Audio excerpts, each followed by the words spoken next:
Yesaya 46 ayat 1 sampai 24. Beginilah firman Tuhan Allah, pada pintu gerbang pelataran dalam yang menghadap ke sebelah timur haruslah tertutup selama 6 hari kerja, tetapi pada hari Sabat supaya dibuka, pada hari bulan baru juga supaya dibuka.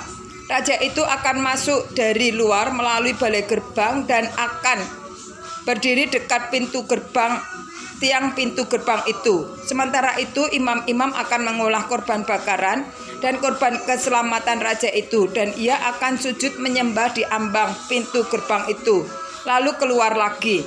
Dan pintu gerbang itu tidak boleh ditutup sampai petang hari.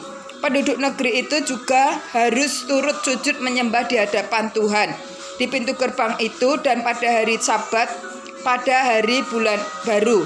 Korban bakaran yang harus dipersembahkan raja itu kepada Tuhan pada hari Sabat ialah 6 ekor domba yang tidak bercela dan 1 ekor domba jantan yang tidak bercela. Korban sajian dari korban jantan harus diolah dengan 1 eva tepung. Tetapi korban sajian dari domba-domba yang lain bergantung pada kemampuannya, serta minyak 1 hin untuk 1 eva. Pada bulan baru harus dipersembahkan 1 ekor lembu jantan muda yang tiada bercela, serta 6 ekor domba dan 1 ekor domba jantan yang tiada bercela.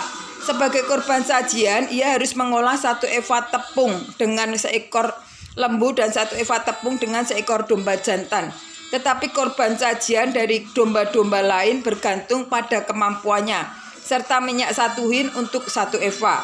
Kalau raja hendak masuk ke dalam, ia harus masuk melalui balai gerbang, dan kalau dari situ juga. Tetapi kalau penduduk negeri pada perayaan-perayaan yang tetap berkumpul di hadapan Tuhan, dan yang masuk melalui pintu gerbang utara untuk turut sujud dan menyembah, biarlah mereka keluar melalui pintu gerbang selatan. Dan yang masuk melalui pintu gerbang selatan, biarlah keluar melalui pintu gerbang utara.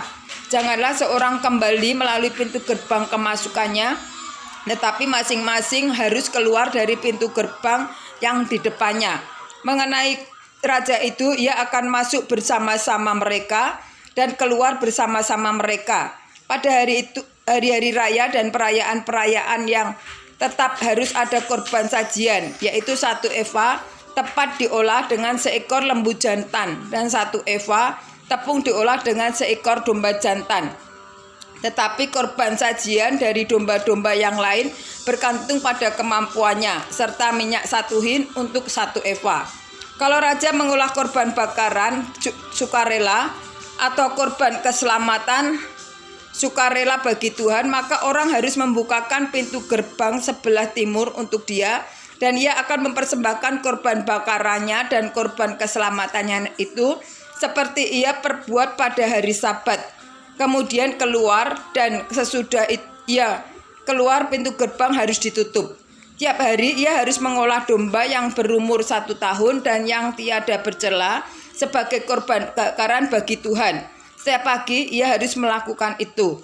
Di samping itu setiap pagi ia harus mempersembahkan korban sajian 1/3 eva tepung dengan minyak 1/3 hin untuk mencampur tepung yang terbaik itu.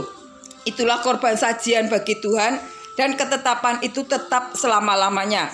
Demikianlah mereka harus mempersembahkan domba dan korban sajian dan minyak setiap pagi sebagai korban bakaran yang tetap. Beginilah firman Tuhan Allah. Kalau raja itu memberi suatu pemberian dari milik pusakanya kepada salah seorang anaknya, maka itu menjadi milik kepunyaannya, dan milik itu menjadi pusaka mereka. Kalau ia memberikan pemberian dari milik pusakanya kepada salah seorang hambanya, maka itu menjadi kepunyaannya sampai tahun kebebasan, lalu harus kembali kepada raja itu. Hanya anak-anak raja itu boleh mewarisi milik pusakanya. Dan janganlah raja itu mengambil sesuatu dari milik pusaka raja, sehingga mereka terdesak dari miliknya. Hanya dari miliknya boleh ia mewariskan kepada anak-anaknya, supaya jangan seorang pun dari umatku didesak dari miliknya. Yesaya 46 ayat 19 sampai 24. Tempat memasang korban-korban. Lalu dibawanya aku melalui pintu masuk yang di samping pintu gerbang ke bilik-bilik, untuk para imam yang di sebelah utara tempat kudus.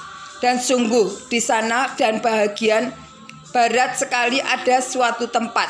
Ia berkata kepadaku, disinilah tempatnya imam-imam memasak korban penebus salah dan korban penghapus dosa dan membakar korban sajian. Dan mereka tidak boleh membawanya ke pelataran luar, supaya dengan demikian mereka jangan menguduskan umat Tuhan. Kemudian diiringnya aku ke pelataran luar dan membiarkan aku pergi ke 4 penjuru pelataran itu. Sungguh di tiap sudut pelataran itu ada lagi pelataran. Dan keempat sudut pelataran itu ada pelataran-pelataran kecil, 40 hasta panjangnya dan 30 hasta lebarnya. Keempatnya sama ukurannya. Mengelilingi keempat pelataran kecil itu ada tembok batu, dan bagian bawah tembok-tembok batu dan sekelilingnya diperbuat tempat-tempat memasak. Ia berkata kepadaku, inilah dapur tempat memasak, di mana petugas-petugas bait suci memasak korban sembelihan umat Tuhan.